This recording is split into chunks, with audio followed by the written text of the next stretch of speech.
احنا طبعا اخدنا ازاي بنعمل بروجرام، ازاي بنعمل بناء، واستخدمنا الروبوت اللي بيستخدم الويل ويعمل مهمه، واستخدمنا روبوت وهو ثابت وبيعمل مهمه، واستخدمناه وهو بيستخدم السنسورز.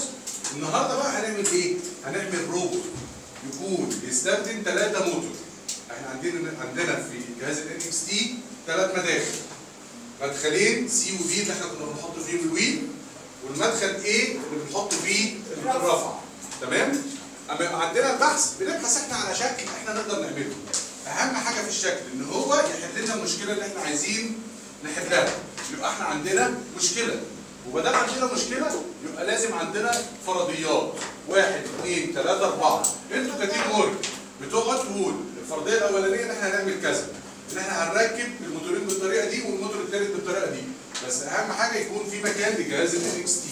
تمام؟ واحد تاني هيقول لا ده احنا هنعمل 2 موتور بالعجل، وبعد كده هنعمل ايه؟ الموتور الثاني ده هيبقى في الجنب. مفيش مشكله. اهم حاجه ان انا في الاخر احقق الفكره اللي انا عايز اعملها، احل المشكله. هيبقى عندي فرضيه 1 وفرضيه 2 وفرضيه 3 وفرضيه 4، ابدا اجرب فيهم، وبعد كده ابدا اصمم الروبوت بتاعي. بعد الانتهاء من تصميم الروبوت هعمل ايه؟ البروجرام بتاعي. يبقى انا كده حققت الهدف بتاعي. اي برنامج في الروبوت او اي مسابقه هي عباره عن ايه؟